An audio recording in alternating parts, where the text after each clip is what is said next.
E nós vamos conversar com a advogada, integrante da coordenação executiva da ABJD, Associação Brasileira de Juristas pela Democracia, Tânia Oliveira. Bom dia, Tânia. Bom dia, Glauco. Bom dia a todos que nos acompanham aí. Um prazer estar aqui novamente. Tânia, ontem nós tivemos a realização de audiência de custódia do ex-deputado federal Roberto Jefferson. Foi mantida a prisão dele, lembrando que ele foi detido em flagrante no domingo, após atacar agentes da Polícia Federal com fuzil e granadas. Inclusive, ele vai responder por 4 tentativas de homicídio. Em relação a esse episódio, Tânia, como é que você o vê de forma geral e, na sua avaliação, o que precisa ser investigado em relação ao que aconteceu antes, durante e depois da prisão de Roberto Jefferson? Tá, acho que é importante situar qual é a situação de Roberto Jefferson, qual era a situação de Roberto Jefferson anteriormente ao domingo e qual é a situação dele hoje. Roberto Jefferson ele já era investigado nos autos de um inquérito chamado Inquérito das Milícias Digitais, é o inquérito 4874, que tramita no Supremo Tribunal Federal. E ele teve prisão preventiva decretada já lá atrás, no ano passado, nos autos desse inquérito. Como o advogado solicitou que ele pudesse cumprir essa prisão em domicílio, chamada prisão domiciliar, e aí alegou questões de saúde, ele foi para casa para cumprir prisão domiciliar. Só que quando houve a decretação pelo Alexandre de Moraes da prisão domiciliar, ele impôs uma série de restrições, que todo mundo que cumpre prisão domiciliar é obrigado. Entre elas, obviamente, não possuir armas, usar as redes sociais, ter contato com os demais investigados no âmbito daquele inquérito. O Roberto Jefferson nunca cumpriu os requisitos, na verdade, da prisão domiciliar. Ele já descumpriu várias vezes. A última vez, em agosto, ele deu uma entrevista para a Jovem Pan, né? E o Alexandre de Moraes, inclusive, impôs a ele uma multa bem alta e avisou naquela decisão, em agosto, que mais um descumprimento, né, qualquer que fosse o descumprimento, ele revogaria a prisão domiciliar. E aí o Roberto Jefferson, desta vez, agora, ele não apenas descumpriu um dos requisitos da prisão domiciliar, que é não usar as redes sociais. Não apenas isso. Ele gravou um vídeo para circular nas redes sociais com ataques virulentos à ministra Carmen Lúcia por causa do voto dela no TSE, né, a respeito das fake news que eram divulgadas pela emissora Jovem Pan. Só que a questão agravante disso tudo, quer dizer, o próprio descumprimento já bastaria para que ele tivesse a prisão domiciliar revogada. Mas o vídeo de ataque à Carmen Lúcia, amplamente divulgado, causou tanta repulsa, repugnância, um discurso absolutamente misógino, um discurso de ódio contra a mulher, absolutamente ofensivo, que o próprio conteúdo do vídeo virou também um motivo de agravante. E aí a forma como ele reagiu, disparando granadas, 3 granadas e vários tiros de fuzis contra a Polícia Federal, é um plus, porque se ao mesmo tempo ele deixou de cumprir os requisitos da prisão domiciliar, ele de novo praticou vários crimes naquele vídeo, né? Os crimes, nesse caso, contra a ministra. Agora ele praticou tentativa de homicídio contra policiais. E é muito grave o que aconteceu, é muito grave o que aconteceu, é absolutamente grave. Agora, é importante a gente ter muito claro que isso é a receita bolsonarista de comportamento. Primeiro, possuir armas, né? É o Jair Bolsonaro que tem, desde 2019, incentivado pessoas civis a possuírem armas supostamente para se defenderem. Assim como foi Jair Bolsonaro, que em setembro do ano passado, em plena Avenida Paulista, disse que não se pode cumprir decisões judiciais quando elas, segundo ele, não são justas. Então, na verdade, Roberto Jefferson reagiu de acordo com a receita bolsonarista. De acordo com a Receita bolsonarista, inclusive ele era, né, bastante apoiado pela base de Bolsonaro, e ainda quando a gente não tinha ali uma definição da própria postura do presidente da República, boa base dos influenciadores de redes, né, que são adeptos ao bolsonarismo, foram defender Roberto Jefferson, inclusive, e atacar, né, o Supremo Tribunal Federal. E aí começa toda aquela circulação de fake news, Tânia, que também é importante a gente tentar aqui trazer a informação correta, porque muita gente dizia, não, isso daí inquérito foi criado pelo STF, não tem participação do Ministério Público. No caso do Roberto Jefferson, em agosto do ano passado, a Procuradoria-Geral da República denunciou o ex-deputado, afirmando que ele havia cometido incitação ao crime, crimes previstos na Lei de Segurança Nacional e também na lei que tipifica crimes raciais. A denúncia, inclusive, foi assinada pela subprocuradora Lindora Araújo. Então, houve sim participação do Ministério Público que ofereceu essa denúncia contra Roberto Jefferson, Tânia.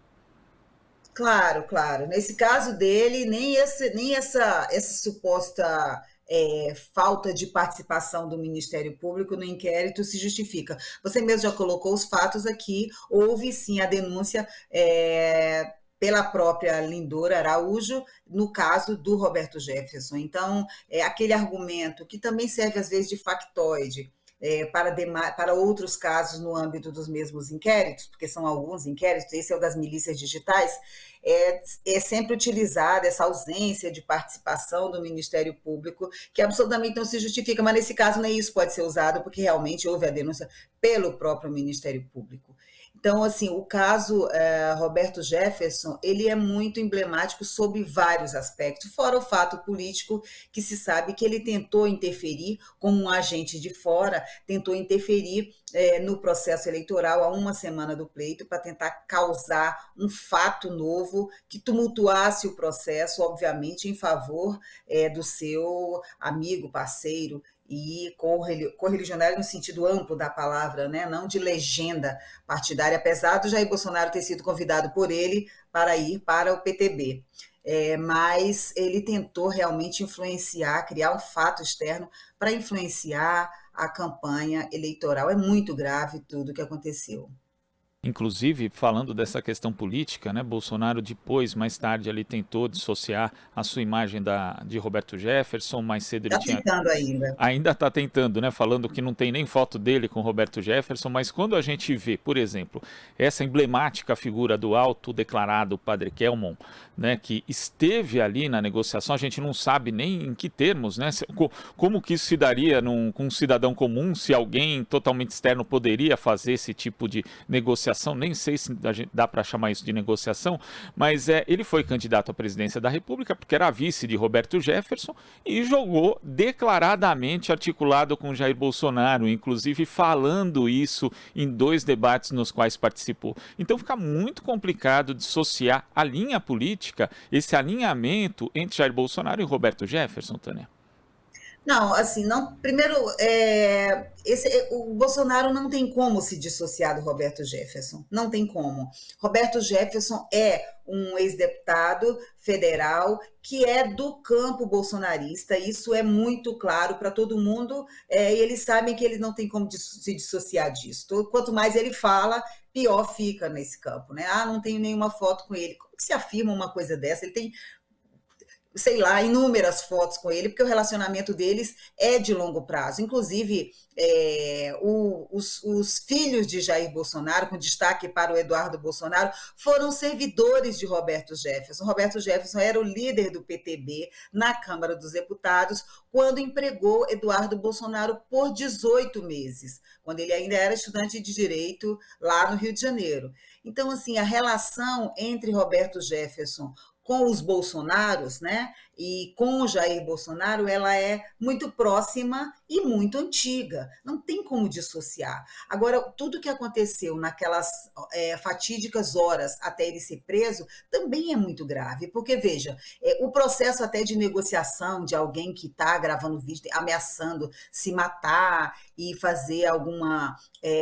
na verdade, o papel da sociedade civil é tentar evitar uma tragédia maior, né? Então, não teria nenhum problema no curso de uma negociação, digamos assim, enviar mensageiros, dar das forças policiais ou empoderados por ela e tal, para tentar mediar essa situação. O que a gente vê, no entanto, já depois que a situação não tinha lá mais e tal, dentro da casa, imagens aterradoras de um policial conversando tranquilamente com Roberto Jefferson, e o padre está lá do lado. O padre foi lá, pegou a arma, contaminou prova, porque colocou as digitais dele numa arma que estava sendo usada e vai lá fora para entregar. Tudo muito dramático, tudo muito espetaculoso, né? Tudo muito espetaculoso. De novo, toda aquela farsa, todo aquele processo tentava de forma ilegal, absurda e espetacular intervir no processo eleitoral. É muito importante que a gente tenha isso claro. Aí vem as diversas especulações, há quem especule até que Roberto Jefferson tentou ser morto pela polícia para virar um grande mártir e, consequentemente, atingir o processo eleitoral. O fato é que tudo antes, durante e agora é tudo muito recheado de gravidade. E ele, na audiência de custódia, não negou nada que tenha feito, falou que atirou as granadas, falou dos 50 tiros que disparou sob as viaturas, enfim. Agora ele terá que responder, além dos crimes que já respondia, por 4 tentativas de homicídio.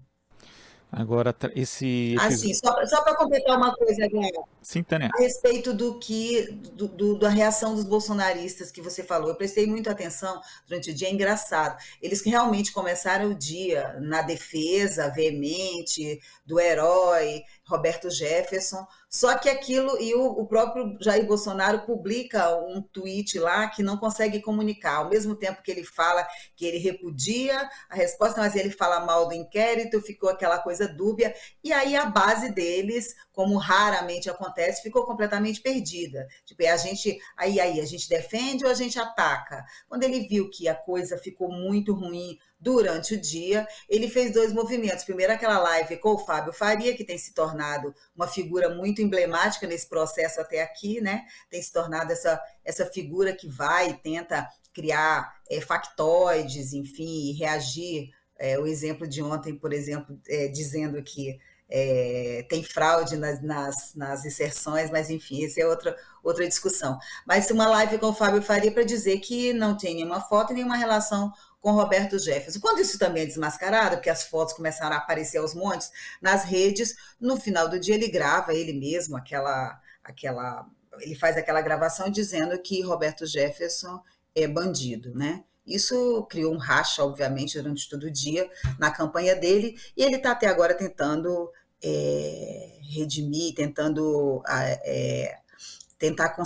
consertar esse grande desgaste que foi. A mentira reiterada causa realmente esses desgastes em campanhas.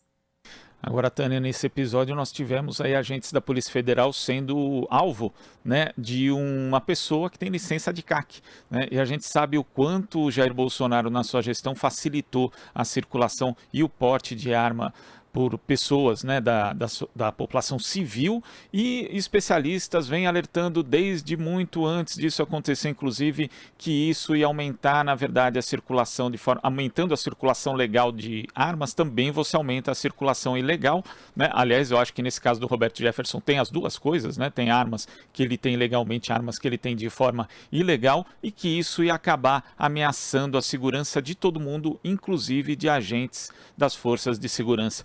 Esse episódio também ilustra bem isso, Tânia, quer dizer, quanto mais arma, mais os agentes das forças de segurança, os policiais também ficam sob risco?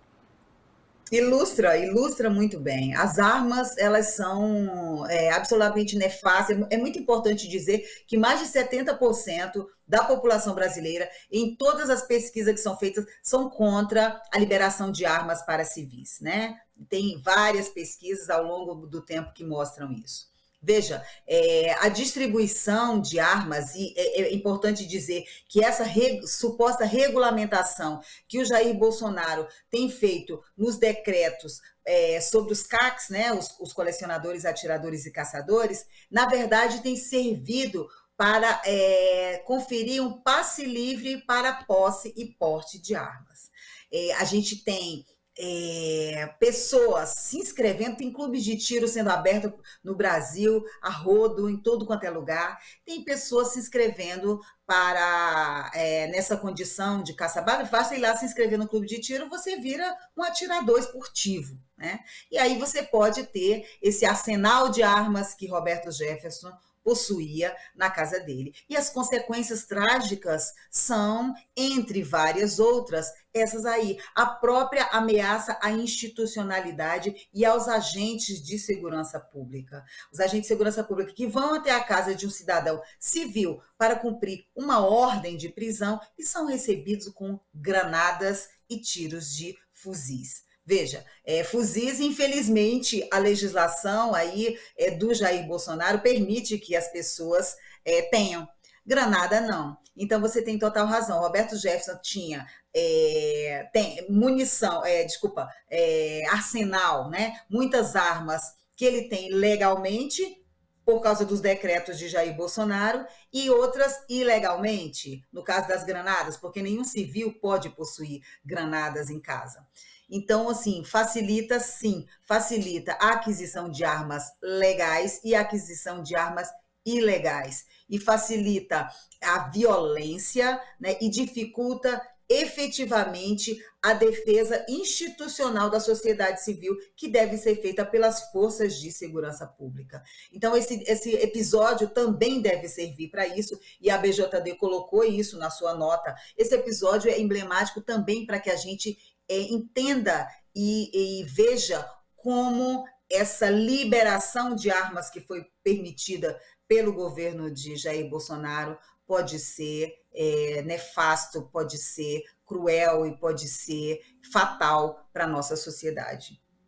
E Tânia, você mencionou a entrevista de ontem do ministro das Comunicações do governo Bolsonaro, Fábio Faria, que não é meu parente, e ali ele disse que a campanha do presidente Jair Bolsonaro teria tido aí milhares de inserções de rádio a menos do que a campanha do ex-presidente Lula, e também por conta disso a campanha de Jair Bolsonaro estava levando ao TSE um pedido para suspender a campanha de rádio do ex-presidente Lula. Só que, na verdade, esses dados que ele citou na entrevista, eles não constam da petição inicial, que acabou gerando aí uma resposta dura do ministro Alexandre de Moraes. E eu vou ler só um trechinho aqui, dizendo o seguinte: os fatos narrados na petição inicial não foram acompanhados de qualquer prova e ou documento sério, limitando-se o representante a juntar um suposto e apócrifo relatório de veiculações em rádio que teria sido gerado pela empresa Audience Brasil Tecnologia, que parece aí que também é uma empresa de caráter bastante duvidoso.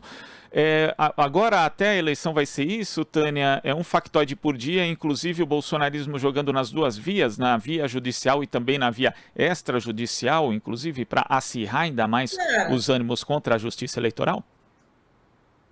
Eu comecei falando lá do Fábio Faria ter se tornado essa figura emblemática aí nesse momento da campanha. Realmente eles estavam apanhando tanto ontem, eles precisavam criar alguma coisa que fosse um chamado fato novo, para desviar a atenção, para desviar o foco, para tentar mudar de assunto. Só que eles não têm limites, né, nesses processos de tentar mudar o foco, mudar de assunto. O que ele fez? Ele criou um factoide, convocou toda a imprensa. Falei, meu Deus, o que será que aconteceu? Para dizer que há 156 mil inserções a mais para o candidato Lula em detrimento do candidato Jair Bolsonaro, e que estavam apresentando essa denúncia junto ao TSE, segundo eles, só no Nordeste, mais de 12 mil inserções.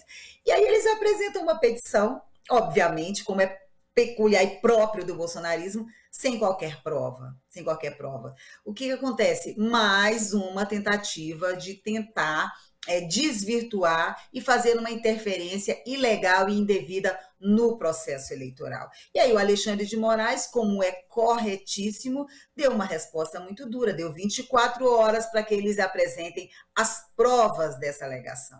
Porque em não apresentando as provas dessa alegação, quem comete crime eleitoral são eles. Estão cometendo crime eleitoral tentando criar falsos fatos para intervir no processo eleitoral de forma indevida.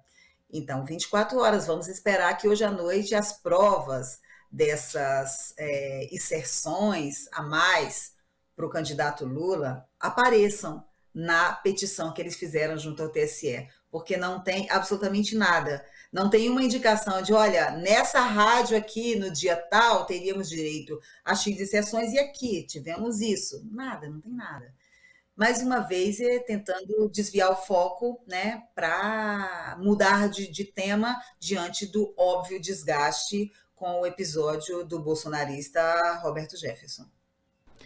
Tânia, queria agradecer a sua participação hoje aqui no Jornal Brasil Atual. Até a próxima. Eu que agradeço, Glauco. Um abraço aí para vocês, bom trabalho e para todos que nos acompanham aqui no Rádio Brasil Atual. Abraço, igualmente. Conversamos aqui com a advogada integrante da coordenação executiva da ABJD, Associação Brasileira de Juristas pela Democracia, Tânia Oliveira.